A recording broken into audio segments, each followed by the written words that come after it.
बरस रहा गुरुदेव तुम्हारे चरणों में, गुरुदेव तुम्हारे चरणों में, गुरुदेव तुम्हारे चरणों में, सरकार तुम्हारे चरणों में, सरकार तुम्हारे चरणों में। आनंद ही आनंद बरस रहा गुरुदेव तुम्हारे चरणों में। आनंद ही आनंद बरस रहा गुरुदेव तुम्हारे चरणों। चाहे घर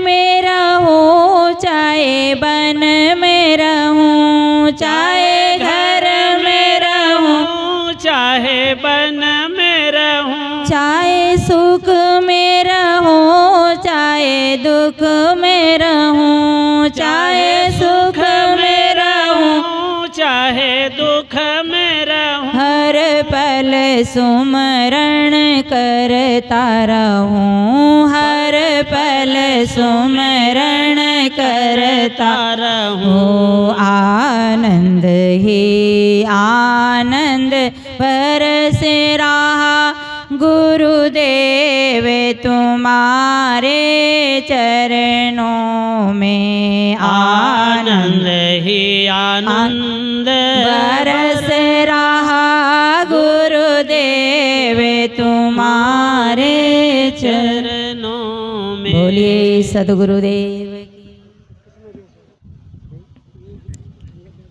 देखिए आप अनेक अनेक महापुरुषों के अनेक अनेक विचार श्रवण कर रहे हैं और सबका अपना अपना अलग अलग कहने का बताने का तरीका अलग अलग, परंतु सार बात ये है संत पंत सब जगत में, संत पंत सब जगत में बात बतावे तीन, राम हृदय मन में दया तन सेवा में लीन।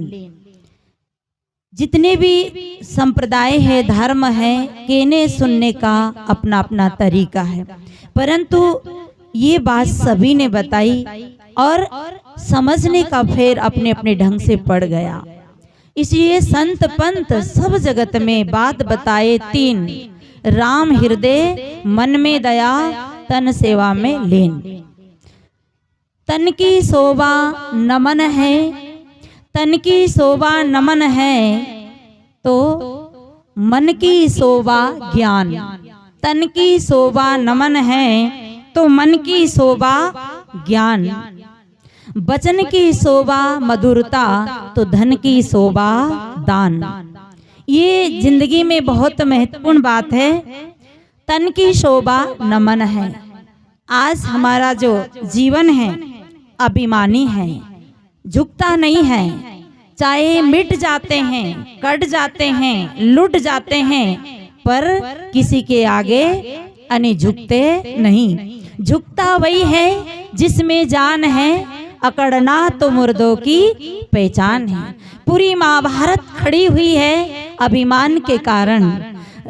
आज जो पांडव और कौरव का सर्वनाश हुआ है केवल अभिमान का कारण ही था, और राम रावण की लड़ाई हुई तो एक ही कारण था अभिमान।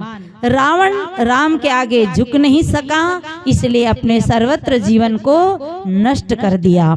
इसलिए जीवन में सबसे महत्वपूर्ण विषय है नमन। और आज हम यहाँ आते हैं पर गुरुजनों के आगे नमन बंदगी भी करना नहीं चाहते हैं। ये हमारा शरीर किस काम में आएगा, इसलिए तन की शोभा नमन है। ये बहनें अभी हम आज घूमने गए थे, देखे सब मंदिरों में बड़े नाक रगड़ रगड़ करके नमस्कार कर रहे हैं, पल्लू निकाल कर धोख दे रहे हैं, पर घर में जिंदी माँ बेटी उसको है जो नमन नहीं कर सकते और ऐसे नारा लगाते हैं हम सब राम के अनुयायी हैं, पर राम की जो बात है कोई मानता नहीं। राम क्या कहते, प्रातः काल उठ के रघुनाथा, मात पिता गुरु नावहि माथा। तो इसमें जितने भी लोग बैठे हैं, कौन है जो अपने माता पिता को नमन करते हैं? क्योंकि ये जो नमन करते हैं उससे हमारा अभिमान गिरता है। आपसे मेरा निवेदन है, यहाँ से जब सत्संग सुन के जाओ तो ये पल्लू निकाल के आप अपनी सासू माँ को नमन करना, अपने माता पिता को नमन करना, आपको बड़ा प्यारा आशीर्वाद मिलेगा। क्या आशीर्वाद मिलेगा? दूधा नहाओ, पुता फलो, चूड़ो दौड़ो, अमर हो। ये 1 रुपये की प्रसाद नहीं चढ़ानी पड़ती, ना आपने कभी माता की आरती उतारनी पड़ती। फ्री में आशीर्वाद मिलता है, पर फ्री का आशीर्वाद कोई लेता नहीं। इसलिए हमारे जीवन की शोभा है नमन। देखिए हमारे मुख में दांत है कि नहीं? ये देख लो, चेक कर लो, है नहीं? और हमारे मुख में जीभ भी है, उसे भी चेक कर लो।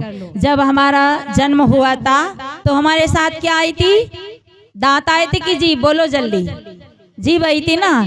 और जब हमारा शरीर छूटेगा तब जीभ साथ जाएगी कि दांत? ये दांत ने जन्म लिया तब भी दुख दिया, और ये दांत मरे तब भी दुख दिया। यानी बच्चे के जब दांत निकलते हैं तो बड़ा कष्ट होता है।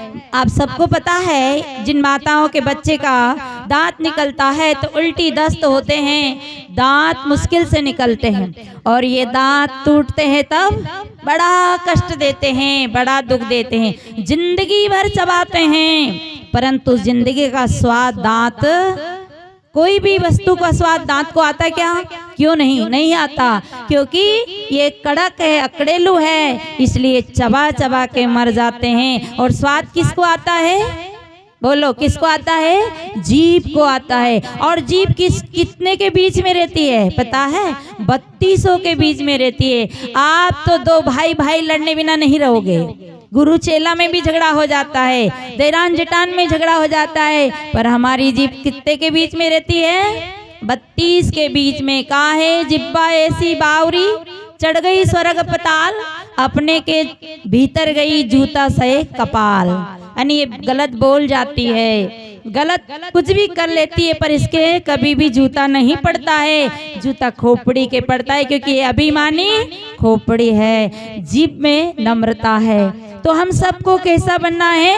दांत जैसा बनना है। तो ऊंचा हाथ कर दो, दांत जैसा बनना है कि नहीं? तो हम सबको जीभ जैसा बनना है, नम्र बनना है। तो तन की शोभा नमन है, और मन की शोभा ज्ञान। ये हमारा जो मन है एक साधन है। वैसे मन कोई वस्तु नहीं है। जैसे एक पेड़ है, और पेड़ है, और पेड़ के ऊपर जब सूर्य के प्रकाश पड़ता है उसमें से एक छाया प्रकट होती है। ऐसे ही चेतन और देह के बीच में ये मन पैदा होता है, एक संस्कारों का पुंज ये मन पैदा होता है। और ये मन की शोभा, अगर हमारा मन ज्ञानी है, ये जो आपके सामने हमारे गुरुजन बैठे हैं, ये शोभनीय लग रहे हैं, प्यारे लग रहे हैं, पवित्र लग रहे हैं। क्यों? इनका मन सुमन हो गया, और हमारा मन अभी सुमन नहीं हुआ। हम इस मन को यहाँ क्यों आए हैं? सुमन बनाने आए, सुंदर बनाने आए। और ये मन कब सुमन बनता है? कबीर मन तो एक है, कबीर मन तो एक है, बहाए ता लगाओ, के करो गुरु भक्ति के विषय कमाओ। तो ये मन की शोभा ज्ञान है। जिस व्यक्ति का मन ज्ञान में लगा है, भक्ति में लगा है, बैराग में लगा है, सत्संग में लगा है, उसका मन पवित्र है, विश्वसनीय है। उस मन जिसका मन इस लाइन में लगा है, उसका दुश्मन भी विश्वास करता है। और जिसका मन कुसंग में लगा है, उसके घर वाले भी उसका विश्वास नहीं करता है। तो मन की शोभा क्या है? ज्ञान। वचन की शोभा मधुरता। वचन की शोभा क्या है? मधुरता। पवित्र वाणी हो, मीठी वाणी हो। बोलो कैसा बोलो? कि बोलो चालो बको मत, खाओ पियो छको मत, करो धरो रखो मत, चलो फिरो छको मत। वाणी ऐसी बोली, अभी सुना था आपने। अरे एक वाणी कैकेयी ने बोली थी कि राजा दशरथ जी मूर्छित होकर भूमि पे गिर गए कि राम को वनवास और भरत को राज, शब्द ही मारा गिर पड़ा, शब्द ही छोड़या राज, और जिन जिन शब्द विवेक किया तिनका सर गया काज। अरे एक शब्द तापस विशेष उदासी, और 14 वर्ष राम वनवासी। इतना सुनते ही राजा दशरथ जी मूर्छित हो गए, क्योंकि राजा दशरथ जी के अंदर विवेक नहीं जाग पाया। शब्द की चोट से राजा दशरथ जी गिर गए, पर वही राम विवेक किया। राम ने क्या कहा? सुन जननी सोई सुत बड़ भागी, जो पित मात बचन अनुरागी। सुन जननी सोई सुत बड़ भागी, जो पित मात बचन अनुरागी। यानी राम ने सोचा कि बन जाएंगे तो बन जाएंगे, और घर में रहेंगे तो क्या होगा? राजनीति, कूटनीति, धर्म नीति, सभी नीति को अपनाना पड़ेगा। इसलिए उन्होंने विवेक कर लिया और उनके शब्दों को बुरा नहीं माना।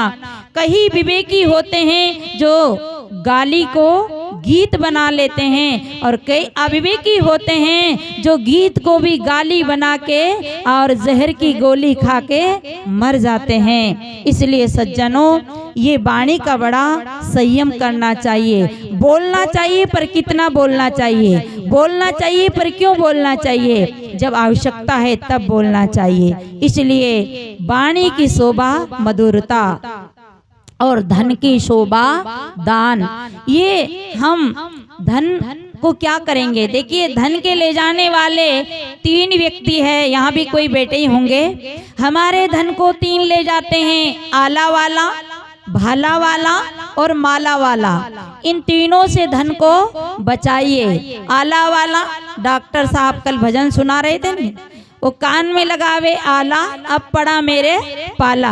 अरे एक यहाँ कितना दोगे? 500 देंगे, 1000 देंगे, पर डॉक्टर साहब के पास जाने के बाद डॉक्टर जो जांच लिखेगा, सोनोग्राफी, खून की अनेक प्रकार की जो जांचें लिखेगा, तो 2-2.5 हजार तो यूं ही कर लेगा। और ज़्यादा हार्ट अटैक, कैंसर आदि बता दिया तो पता नहीं कितना बनाएगा। इसलिए धन का दान करिए। दे दे जब तक तेरी दे। आज देखिए, हमारे साहेब जी में देख रही हूँ कितना, यहाँ तो 25% लोग बैठे हैं, वहाँ तो 50% लोग हैं जो बैठे बैठे लेटे लेटे खा रहे हैं, फिर भी उनको खिला रहे हैं। सोचिए, आज 4 दिन तक ये मेला लग रहा है, पता नहीं कब से लग रहा, मैंने तो कल से ही देखा है।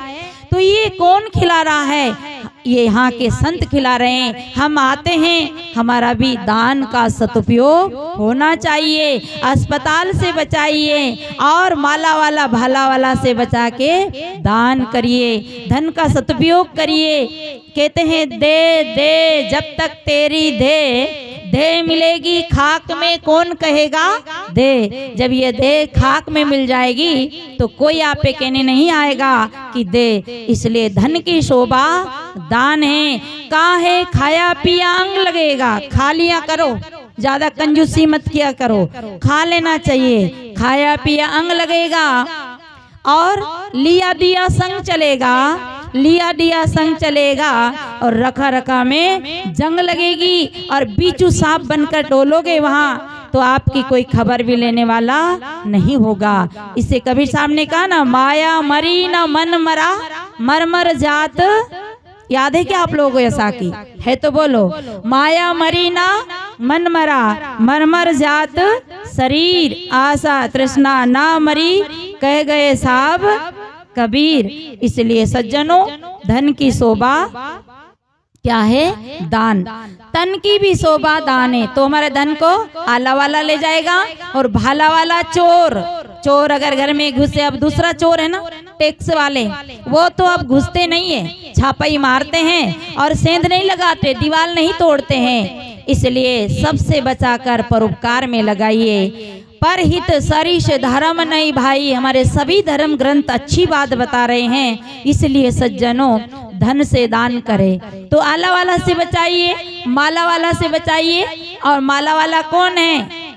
ये जो आड़ा टेढ़ा तिलक वाले, बड़ी बड़ी माला वाले हमारा भविष्य देखते हैं। हमें ग्रह लगता है, हमें शनि पकड़ता है, शनि ऊपर रहते हैं और आकर हमारे पे टूट जाते हैं और वो हमें पकड़ लेते हैं। हमें लगे शनि और उतारे पंडित जी, भोजन करें हम, भूख भगे आपकी, विद्या पढ़ें आप, नौकरी लगे हमारी, या विद्या पढ़ें हम और नौकरी लगे आपकी। इसे कबीर साहब को कहना पड़ा, पंडित केरी पोतियां तीतर जैसा ज्ञान, और इनको सगुन बताते आप फंद में जात। तो हमारे धन को लूट ले जाते हैं और ये भाग दिखाते हैं, भविष्य दिखाते हैं। याद रखना, ये हमारा कोई भाग भविष्य नहीं जानते हैं। सदगुरु कबीर कहते हैं, करवैया वाला अपनी छाड़ बिरानी आस, और जाके आंगन नदियां बहे सो कस मरे प्यास। अपने भैया का भरोसा करो, अपने पुरुषार्थ का भरोसा करो। किसी को हाथ दिखाने की जरूरत नहीं, भाग दिखाने की जरूरत नहीं। इन ढोंगियों से धन को बचाइए और परोपकार में लगाइए। तो मैं निवेदन कर रही थी, एक साकी संत पंत सब जगत में बात बतावे तीन। क्या? राम हृदय, हमारा राम बाहर नहीं, राम हृदय में है। हृदय बसे ते राम ना जानी। सदगुरु कबीर साहब कहते हैं, पानी में मीन प्यासी, मोए सुन सुन आवे हासी। आत्म ज्ञान बिना नर भटके, कोई मतरा कोई काशी। आज हम भी राम की जो सीढ़ियाँ पीढ़ियाँ है, घाट देखने गए तो नागेश्वर जो मंदिर है, वहाँ सब लोग शिव जी को दूध चढ़ा रहे हैं। और दूध में कितना पानी? 1 लोटा दूध और 15 लोटा, बोलो कितना लोटा पानी? हम देखे हैं पूरी बाल्टी सफेद सफेद। 1 लोटा दूध में अगर आपके घर में थोड़ी सी कम पत्ती की चाय बन जाए तो आप झगड़ा करोगे कि नहीं करोगे? करोगे ना, कि तुम ऐसी चाय बनाए हो। पर बेचारे नागेश्वर जो भगवान है, भोलेनाथ है, चुपचाप बैठे हैं। पानी डालो, दही डालो, कुछ भी डालो, उनको दिन भर गीला रखो, सूखा रखो, वो बोलते नहीं, क्योंकि वो जड़ हैं, वो आपकी पूजा नहीं जानते। तभी कबीर साहब को कहना पड़ा कि कबीरन भक्ति बिगाड़िया, कंकर पत्थर धोय, अंतर में विसराग के अमृत डारी ना होय। ये कर रहे हैं लोग, भक्ति चढ़ा रहे हैं। मैंने कहा भैया कितना पानी डाला इसमें? अरे हम तो पानी कूड़ा दूध पीते नहीं, अरे हम तो दूध ही नहीं पीते, पर जो पीते हैं वो घर में इतनी तो परीक्षा कर लेते हैं कि इसमें अच्छा दूध नहीं डाला, ये चाय ठीक नहीं बनी, और ये दूध में ठीक से है जो तपाया नहीं। पर वो पानी डाल डाल करके बेचारे भोलेनाथ को चढ़ाए जा रहे हैं, पर भोलेनाथ चुपचाप बैठे हैं, क्योंकि उसमें बोलने की शक्ति नहीं। जाना नहीं, बूझा नहीं, समझ किया नहीं गौन, अंधे को अंधा मिले तो राह बतावे कौन। इसी सज्जनों, भक्ति के नाम से बड़ा आडंबर हो रहा है। तो राम आपके हृदय में है, राम को कहीं बाहर नहीं ढूंढना। तो सदगुरु कहते, पानी में मीन प्यासी, मोए सुन सुन आवे हासी। आत्म ज्ञान बिना नर भटके, कोई मतरा कोई काशी। जैसे मृगा नाव कस्तूरी, बन बन फिरत उदासी। जल विच कमल, कमल विच कलिया, तापर भंवर निवासी। सो मन वस त्रिलोक भयो, यति सती सन्यासी। अंतिम बात बहुत महत्वपूर्ण है। जाको ध्यान धरे, कौन धरे? विधि अने ब्रह्मा। जाको ध्यान धरे विधि हरि हर, हरि अन विष्णु, हरि अन शंकर। हमारे सदगुरु कबीर सिरमौर थे, ज्ञानियों के सिरताज थे, और देवताओं के इंद्र के समान ज्ञानियों के इंद्र थे। इसे उनने कहा कि जाको ध्यान धरे। आप किसका ध्यान धरते हैं? शंकर जी का, विष्णु जी का, कृष्ण जी का। पर उन्होंने किसका ध्यान धरा? जाको ध्यान धरे विधि हरि हर, मुनिजन शेष 88, सो तेरे घट में ही विराजे परम पुरुष अविनाशी। अब उसको जाने बिना हमारा भ्रम, हे हाजिर तई दूर बतावे, दूर की बात निराशी। संतो पानी में मीन प्यासी, गुरु बिना भरम ना जासी। इसलिए सज्जनों, सभी महापुरुषों ने एक ही बात बताई कि राम हृदय मन में दया, सब प्राणियों पे दया करो। अगर मनुष्य सुनता है कि सिया राम में सब जग जानी, सुनता तो है परंतु मानता नहीं। अरे मुर्गी मार के आज का जो दिन है, हत्याकांड होंगे, आज कितनी हत्याएं होगी अगर राम के नाम से, देवी के नाम से। अरे कबीर साहब कहते कि माटी कर देवी देवा, काट काट जीव देया जी, और जो तोर साचा देवत खेत चरत क्यों लिया जी।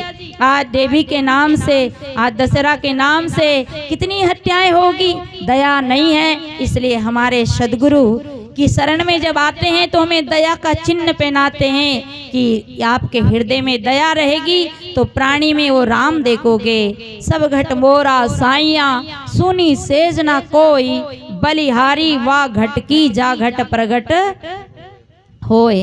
तो सज्जनों, राम हृदय मन में दया और तन सेवा में लीन।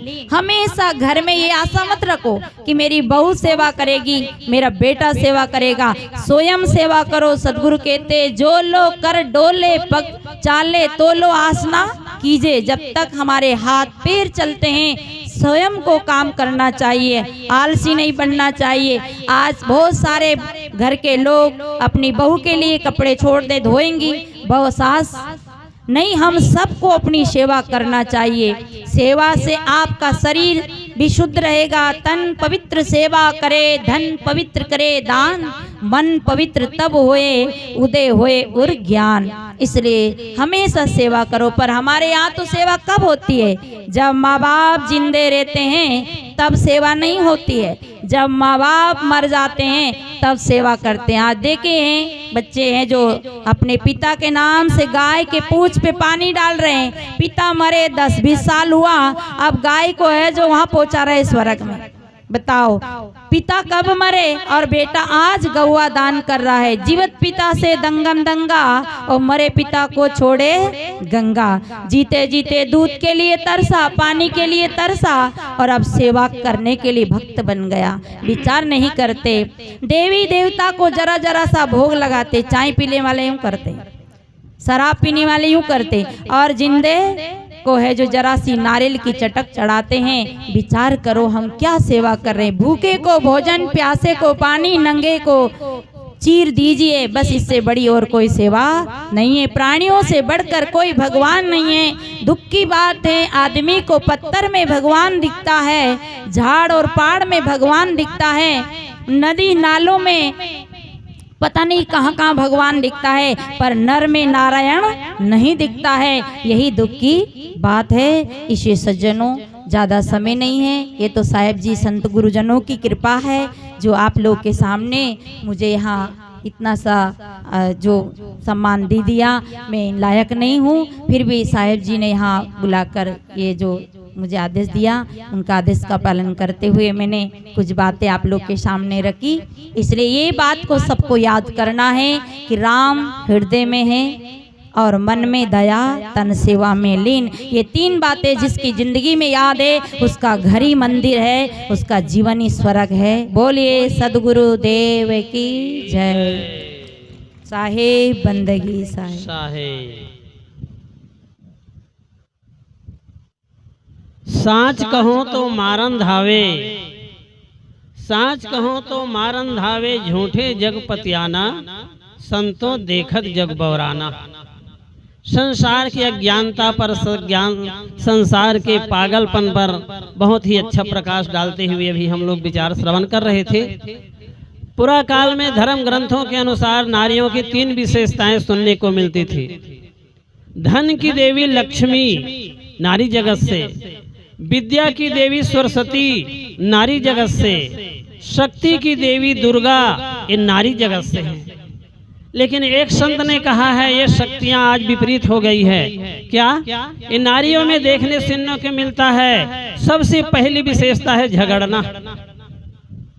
संत का कहना है नारियों में सबसे पहली विशेषता है झगड़ना, और झगड़ते झगड़ते थक जाए तब रोना, और रोते रोते थक जाए तब सोना, और सो करके जगना, और अपने पति से कहना मैं मायके चली जाऊंगी, तुम देखते रहना, देखते रहना, देखते रहना। इस शक्ति को जो विपरीत दिशा में है उसको सही दिशा में लाना कितना बढ़िया मार्गदर्शिका के रूप में हमारे सुश्री साध्वी साहिब ने विचार दिए। आइए अगले विचारक के रूप